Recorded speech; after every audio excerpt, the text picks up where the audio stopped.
I'm Captain Laura Hayes, 38 years old, 10 years of active service in combat zones, and another 5 working military intelligence assignments so classified that even my own mother thought I was drifting through life. All of that brought me to this driveway, kneeling on the cold pavement with zip ties cutting into my wrists, while blue and red lights washed over my neighbor's perfect white fences.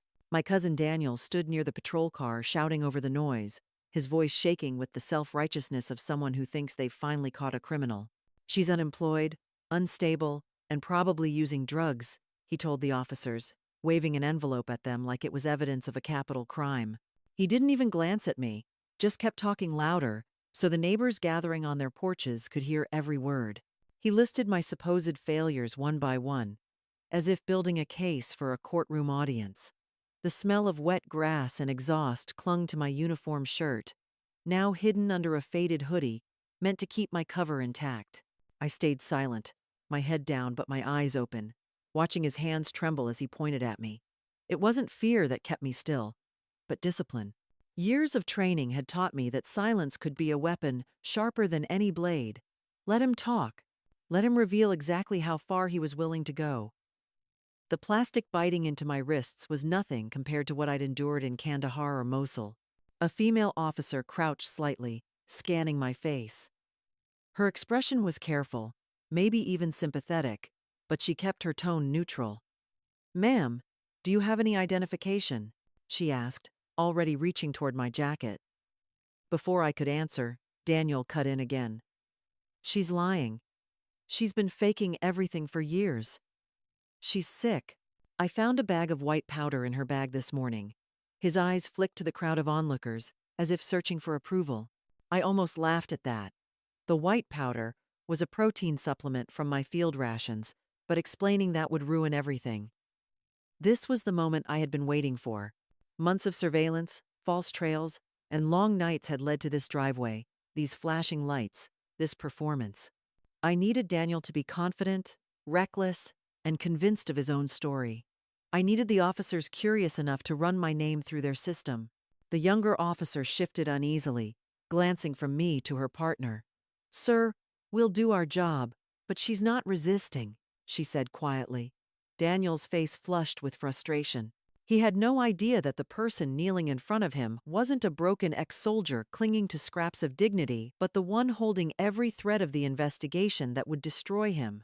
I drew a slow breath, the kind they taught us before a breach. The night air smelled like rain and gasoline. Around me, the crowd pressed closer, hungry for a scandal. I lowered my eyes again, letting them all think they'd finally seen the family disgrace brought to her knees. In reality, I wasn't surrendering. I was setting the trap. After I left the service, no one really knew what to do with me. The woman who used to wear the uniform at family barbecues became the one who made people uncomfortable in silence. They stopped asking questions after the first year, after it became clear I wasn't coming back with stories they wanted to hear. There were no medals displayed in my mother's living room, no framed photo of me in dress blues, not like my cousin Sam, who served a tour at a desk job in Germany and came home to a hero's welcome. My return felt more like an inconvenience, something they didn't know how to celebrate or mourn. I rented a one-bedroom apartment on the edge of town and kept to myself. People said I was dealing with stuff, which was their polite way of saying PTSD, though no one ever asked me directly. The truth is, I was fine. I just wasn't willing to perform anymore. Holidays were the worst. I'd show up out of obligation, sit quietly through the small talk, and leave before dessert. My aunts would whisper that I looked tired. My uncles would ask if I'd found anything yet, like I was unemployed by choice. They didn't see the consulting contracts, the side jobs, the constant movement. They only saw what I let them see. I became the punchline of family jokes when I wasn't in the room. The tough girl who couldn't hold down a real job, the war vet, with no husband, no kids, no LinkedIn profile. I could feel the shift in every conversation. The way their eyes avoided mine when I mentioned where I lived, how long I'd been there. The way they nodded blankly when I answered questions with vague truths. After a while, I stopped offering explanations. It didn't matter what I said. They'd already made up their minds. Daniel was the worst, always smiling too widely, asking questions too loudly, like he wanted everyone else to hear the answers. He once offered to help me fix up my resume, as if I'd been sitting on the couch watching TV for the last 5 years. I knew what they saw. A woman past 30, alone, renting, wearing the same boots she wore in Baghdad. I let them believe I was broken because that was easier than explaining the truth. The truth required trust, and none of them had earned it. When my name came up in conversation, it was usually followed by a sigh or a shake of the head. She was always different, someone would say. A little intense, another would add. Like that explained everything. Being the black sheep wasn't new to me. I wore it like armor. Let them think I was lost. It made it easier to move in silence, easier to stay invisible when I needed to. They thought they had forgotten me, but I was still there, watching, remembering, keeping score. I didn't just serve. I operated in places where maps were useless and backup was a rumor. My assignments weren't the kind that made it into speeches or holiday newsletters. They were off books, deep shadow, the kind where if you didn't come home, no one asked too many questions. My first deployment wasn't to a forward base or embassy. It was to a dirt compound in Helmand, posing as an aid worker with a broken satellite phone and a team of 3. I didn't fire my weapon for the first 6 months, but I gathered enough intel to stop a supply chain feeding weapons into Kandahar through Pakistani backroads. Later, they dropped me into Syria, then back to the Horn of Africa. Some days I was in uniform, most days I wasn't. I learned to speak 4 dialects badly and lie with a straight face in 5 different languages. People think intelligence work is all high-tech screens and satellite feeds. Sometimes it is, but most of the time, it's waiting. It's watching a building for 17 hours straight to see who walks in and who doesn't. It's memorizing phone numbers off burner phones before they're wiped. It's learning to stay invisible in places that eat outsiders alive. When I rotated back stateside, I didn't get a welcome home party. I got debriefed in a concrete room and handed new credentials. 3 weeks later, I was embedded in a shipping company in New Jersey, tracking fentanyl routes disguised as frozen produce. By then, I had learned how to disappear in plain sight. I knew how to mimic the pace of civilians, how to nod along when people asked what I did for work. I told them consulting, logistics, and sometimes just between jobs. Most people didn't press. The funny thing is, I never felt like I was hiding. I felt like I was finally useful. Every mission had a purpose. Every cover identity kept someone else from getting killed. I just couldn't tell anyone what that purpose was. Even the people I cared about couldn't know.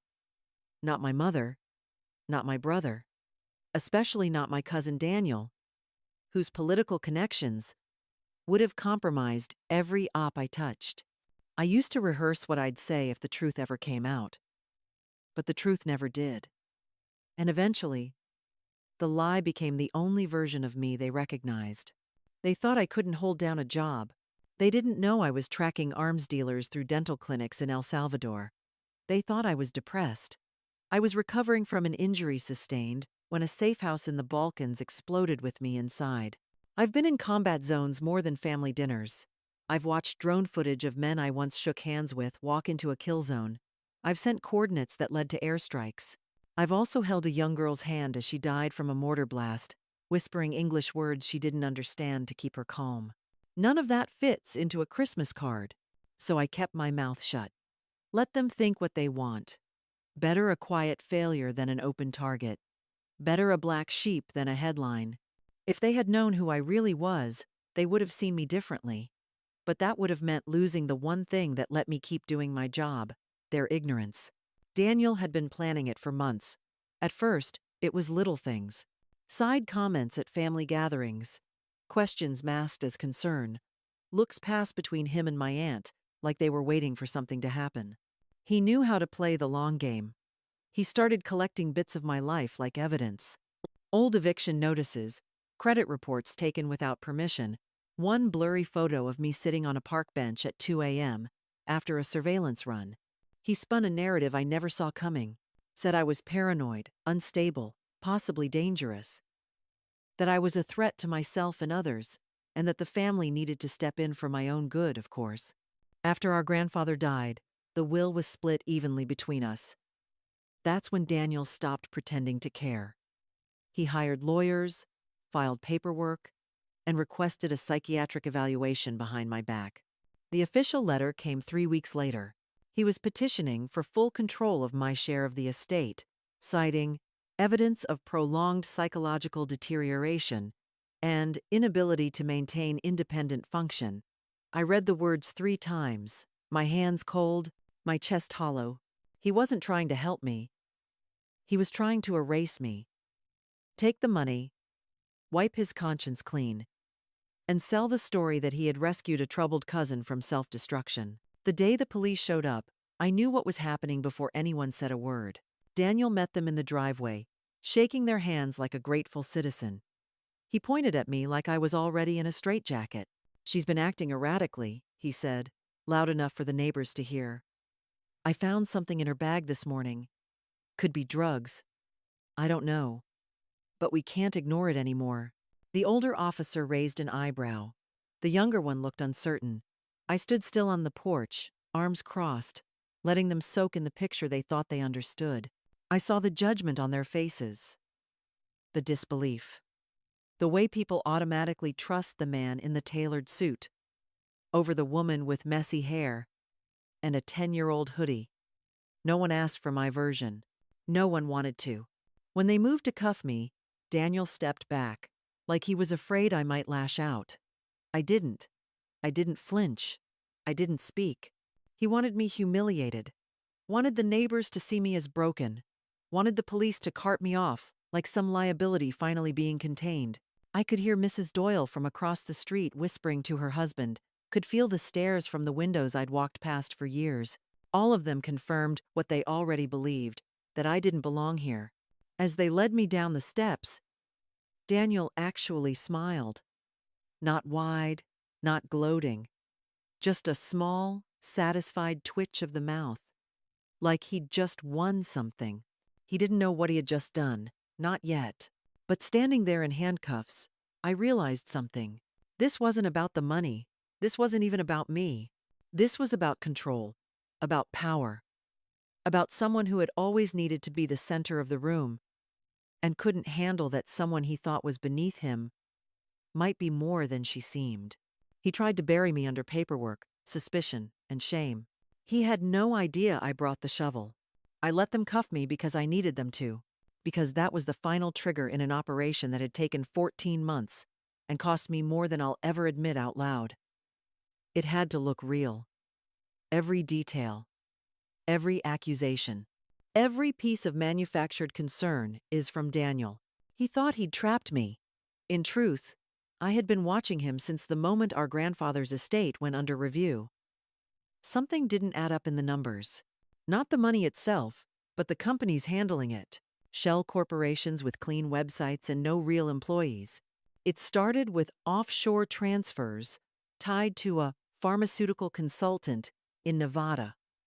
Then came flagged prescriptions, thousands of them, issued under licenses, connected to a clinic that didn't exist. When I traced it back far enough, I hit Daniel's name. Not directly, of course, but close enough that I knew what I had to do. I called in a favor from an old contact in federal enforcement. We agreed on full surveillance, full silence. No leaks, no warning. If I broke cover too early, he'd walk. If I moved too late, more people would die. So I played the part. The black sheep, the woman unraveling at the edges. I stopped returning calls. Let the bills pile up. Moved into a dingy apartment that sat 3 blocks from the task force's safe house. Every time Daniel looked at me, I saw the calculation in his eyes. He thought I was finished, easy to manipulate, easy to push out of the way. He didn't realize I was tracking every transfer, recording every meeting, collecting enough evidence to sink his empire in one move. When the officers ran my name, that was the signal. My credentials would ping a silent alert to the federal server, a red flag. A lock. A request for on-site confirmation from the lead handler, which is exactly what happened. The shift was immediate. The officers who had been ready to haul me in suddenly pulled back. One stepped away to radio something in code. The other glanced at my ID, then looked at me like she was seeing a ghost. 10 minutes later, the SUV pulled up. Government plates. Tinted windows. I saw Reyes step out and nodded once. She didn't smile. She never does. Behind her came two marshals, and with them, a sealed warrant bearing Daniel's name. His voice cracked when they read him his rights. He looked at me like the world had turned upside down. I guess for him, it had. For me, it was just Thursday. I wasn't the one being arrested. I was the closer. When the black SUV pulled up, Daniel was still pacing, still confident he had won. He was mid-sentence, telling the officers they should take me in for a psychiatric hold, when the passenger door opened and Special Agent Reyes stepped out. She didn't rush. She didn't need to. The officers straightened immediately. One of them handed her my ID without a word. Reyes looked it over, nodded once, then turned her eyes on me. "Agent Hayes, are you injured?" she asked. "No, ma'am," I said. She gave a short nod. "Remove the restraints." The officer hesitated for half a second, then cut the zip ties without another word. I rolled my shoulders and stood up, slow and steady, like coming out of a deep dive. The quiet was heavy. Daniel laughed nervously. "Wait, agent? No. She's lying. She's not. She's been living in a dump for years." Reyes didn't look at him. She motioned to the SUV again. Two federal marshals stepped out, flanked by a tall man in civilian clothes, with a tactical folder in his hand. He handed it to Reyes. She opened it, flipped through 2 pages, and then turned to Daniel. "Daniel Ross Avery, you are under arrest for conspiracy to commit healthcare fraud, illegal distribution of controlled substances, and laundering money through interstate shell corporations." His face drained. "What? What are you talking about?" One marshal moved toward him. The other circled to block the sidewalk. Across the street, a neighbor dropped their coffee. "You can't be serious," Daniel whispered. "This is a mistake." "It's not," I said. He turned to me, eyes wide, voice cracking. "You're not law enforcement. You've been unemployed for years." I stepped closer. "I'm military intelligence, attached to a federal drug task force. I've been undercover, and you've been under surveillance for over a year." He tried to back away. The marshals didn't let him. "You set me up," he said. "No. You exposed yourself," I said. "I just made sure someone was watching." His hands shook as they cuffed him. The suit jacket didn't look so sharp anymore. Sweat had soaked through his collar. Reyes turned to me again. "Clean job," she said. "We'll handle the rest from here." I nodded. Daniel was still staring at me like he didn't recognize my face. Maybe he didn't. Maybe he never had. "I warned you once," I said quietly. "You just thought I was bluffing." They loaded him into the vehicle, his head down now, no more smirking, just silence. For years, they saw me as the weak one, the embarrassment, the failure. But today, they saw the truth. His name was Mitchell. We served together in northern Syria, during a time when the line between friend and enemy blurred by the hour. He was sharp, careful, always one step ahead of the game. He made the mistake of trusting that our work ended when we rotated home. He went back to his family, back to his quiet life in Texas, thinking he could walk away clean. 2 months later, he was shot while walking his daughter to school. The hit wasn't clean. Mitchell survived, but his wife was hospitalized, and the daughter watched it all. No one could prove it was retaliation, but we all knew. We all understood the message. I flew to see him once, in the rehab ward. He could barely speak, but he said one thing that stuck with me. They found me because I let them see who I was. After that, I changed everything. I stopped giving people pieces of my real life. No photos online. No birthdays with family. No trail for anyone to follow. They thought I was hiding out of shame. The truth was simpler. I was hiding them. Letting them think I had broken was the only way to keep them safe. I carried that weight in silence, year after year. While they wondered what had happened to me, I let them think I disappeared because I couldn't cope. But I disappeared so they wouldn't have to. I got back to my apartment just after midnight. The hallway was quiet, the same cracked tile by the elevator, the same buzzing light near my door. Everything looked exactly the way I left it, but it felt different now. I dropped my keys on the counter and sat down without turning on the lights. The hum of the city leaked in through the windows. Distant sirens, a car stereo, someone laughing down the block. Normal things, things that reminded me I was still here. My phone lit up before I could even take my boots off. News alerts, local, national, even international headlines. Federal bus ties local tech exec to massive drug scheme. They didn't use his name yet, but they would. Soon, everyone would know what Daniel had been hiding behind his expensive suits and polished smiles. There were texts, too, old coworkers. One of my old COs, two people I hadn't spoken to in years, but I didn't answer any of them. I wasn't ready. Then came the one that made me pause. My mother. Just 4 words. Were you involved in this? I stared at the screen for a long time. I thought about everything she didn't know. The choices. The silence. The years I let her believe I was lost. Just so she would stay safe. I typed slowly. I did what needed to be done. Then I turned the phone face down and let the room go quiet again.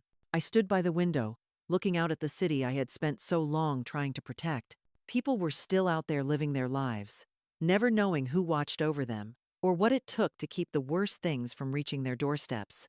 And that was okay. It was never about being thanked or even understood. It was about holding the line, quietly, while the world kept turning. They called me a failure, a ghost, an embarrassment. But they were wrong. I was the one in the shadows. And sometimes, that's exactly where heroes have to be.